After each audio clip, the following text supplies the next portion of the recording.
Pemirsa, siang hari ini Jatim Awan kedatangan tamu spesial. Tamu istimewa kali ini adalah Lulu Nur Hamidah, calon Gubernur Jawa Timur yang menyempatkan diri untuk menyapa pemirsa semua.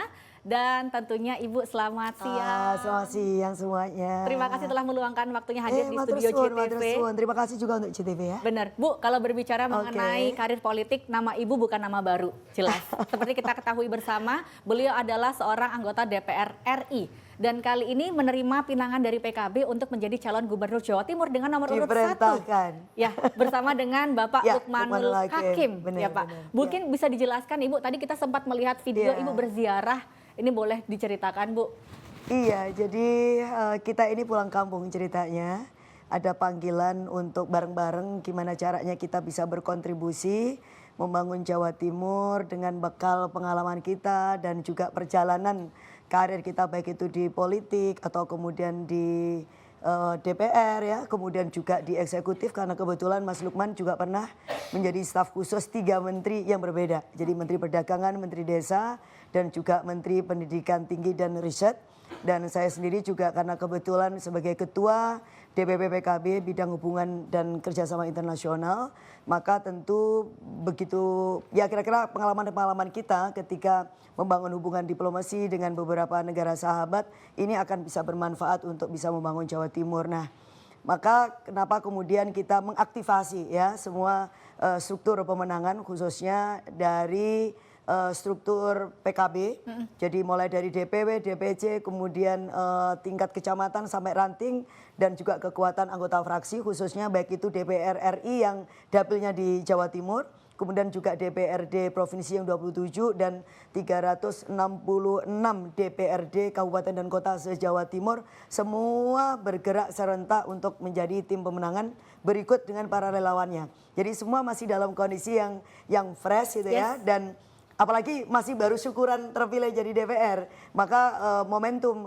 ketika mereka kembali dengan para tim sesnya dan relawan itu digunakan untuk menjadi bagian dari pemenangan Pilgub. Dan insya Allah karena kita juga memang lahir tumbuh besar juga di Jawa Timur, maka kita kembali memanggil para teman, kemudian juga keluarga dan melakukan sapaan dengan berbagai kalangan masyarakat termasuk ziarah, karena itu adalah tradisi NU dan kami bagian penting dari keluarga besar. Ya, bagian dari tradisi keluarga besar Nahdlatul Ulama, maka sowan kepada yang hidup dan sowan yang sudah menuju ke surga Allah itu juga sama pentingnya. Ibu bisa melihat ini kan calon Gubernur Jawa Timur masing-masing Sri Kandi, Bu. Ya, bagaimana Ibu melihat para calon-calon lainnya dan juga Ibu mulai memaksimalkan kelebihan yang Ibu miliki? Ya, alhamdulillah ya di Jawa Timur ini kita punya 3 calon yang menurut saya memang luar biasa karena pertama di dalam sejarah demokrasi modern dan juga demokrasi yang lama tentu saja kita ini punya calon gubernur yang 3-tiganya adalah perempuan dan ini juga se-Indonesia baru ada.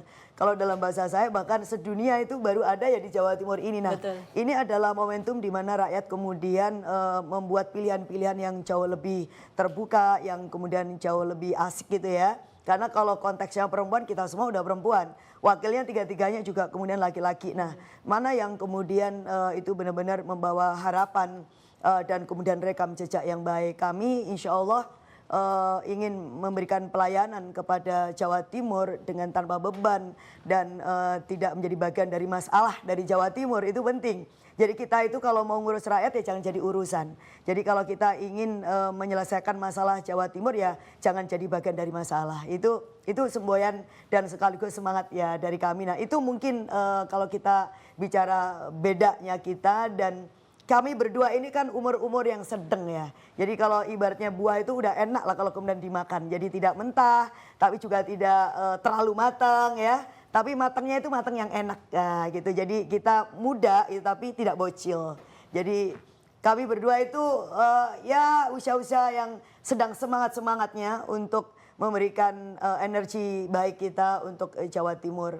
Dan kalau Mbak tahu bahwa jumlah atau segmen pemilih di Jawa Timur ini dari mulai Gen Z sampai kemudian Gen X ya atau millennials itu udah di atas 50%. Belum lagi kemudian 50% adalah perempuan. Jadi kalau perempuan-perempuan itu harus dibagi, maka sebenarnya ceruk yang generasi muda itu akan tetap lebih banyak. Dan insya Allah kita akan memenangkan itu. Dari mulai generasi Z-nya, kemudian X-nya, dan tentu saja generasi-generasi seniornya gitu. Amin, mudah-mudahan sukses Ibu. Ibu, ya. program apa yang Ibu tawarkan bersama dengan Bapak Lukmanul Hakim nantinya untuk Gubernur Jawa Timur? Ya, kalau program itu ada yang memang program itu sifatnya konteksnya umum ya. Tetapi ada juga yang memang program itu harus berbasis kepada kebutuhan wilayah karena memang berbeda. Kita ingin mengadres isu yang terkait dengan kemiskinan di Jawa Timur itu dengan serius, dengan cara apa? Menumbuhkan pusat-pusat pertumbuhan ekonomi baru di Jawa Timur. Karena selama 5 tahun terakhir ini yang kita baca ya dari data dan juga hasil komunikasi kita dengan cukup banyak sih profesor bahkan dari Jawa Timur dan kampus-kampus yang ada di Surabaya gitu, bahwa tidak ada pertumbuhan ekonomi baru dan itulah yang menjadi PR.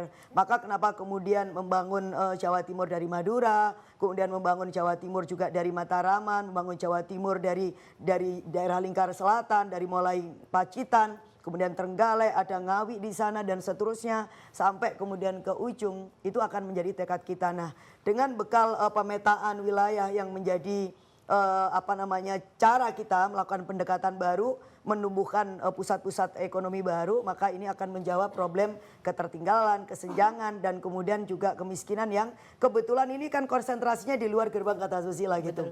Namun demikian untuk daerah-daerah yang maju bukan berarti harus ditinggalkan dong. Karena prinsip kita yang sudah kuat harus kemudian dinaikkan lagi levelnya sehingga punya peran yang jauh lebih kuat lagi, apalagi kita menyongsong Jawa Timur sebagai pusat logistik nasional.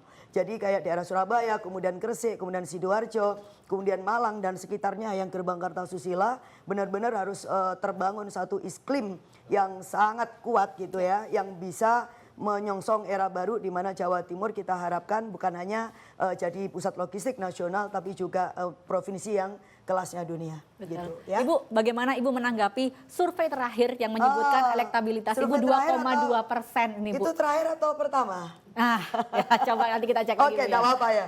Tapi kemarin saya juga udah punya cek ya untuk diri kita sendiri. Kalau masih dikasih sisa ya nggak apa-apa lah gitu. Saya kira malah 0 gitu.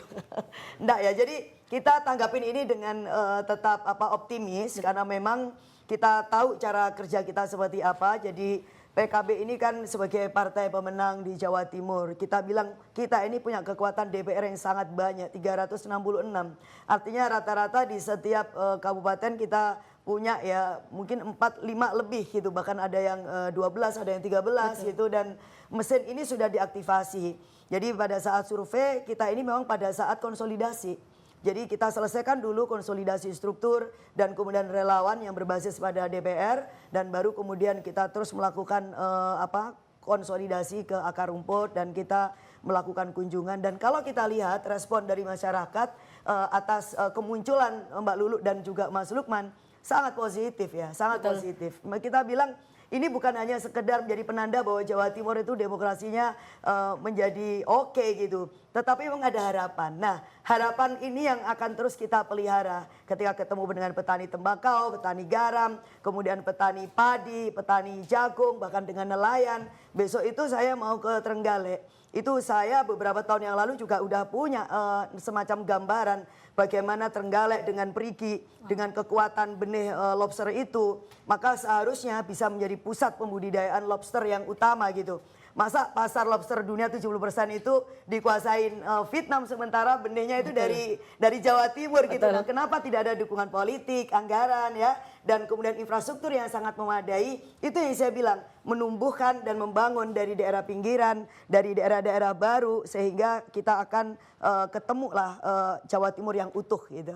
Ya. Ibu, dan ini, itu sebuah harapan bagi masyarakat Jawa Timur. Betul. Berarti kalau dari Ibu sendiri bagaimana Bu? Yang namanya politik kan selalu ada disisipi dengan berita-berita hoax. Oke. Ini Ibu menanggapinya seperti apa? Ya, aku harap ya masyarakat Jawa Timur akan jauh lebih dewasa ya.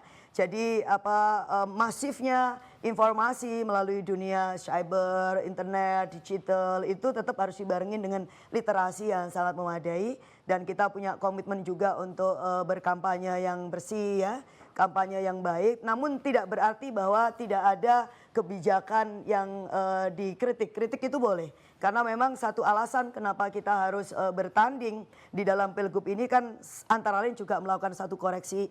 Kalau misalkan ada satu kebijakan dari yang lama, yang incumbent, yang tidak efektif atau tidak efisien atau bahkan yang punya kerentanan untuk diselewengkan, maka ini yang jangan sampai terulang kembali kayak gitu. Baik, terakhir untuk masyarakat Jawa Timur, untuk Pilkada serentak tahun 2024 pada pemilihan gubernur dan wakil gubernur 2024 ini, Bu. Ya, harapan saya masyarakat Jawa Timur mohon doa restu, mohon kami diberikan kesempatan.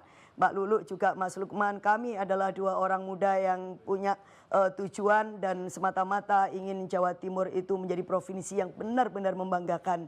Kita ini bisa, bukan hanya kita ini bertanding di atas provinsi yang lain dengan sesama provinsi di Jawa, tetapi dengan sejarah panjang Jawa Timur, dengan Majapahit yang sudah melintasi batas wilayah hingga ke Asia Tenggara, maka provinsi Jawa Timur saya yakin bisa menjadi provinsi yang levelnya dunia, tetapi tetap bertumbuh dan berakar kepada tradisi dan kebudayaan yang kokoh dan juga kepekaan terhadap isu lingkungan.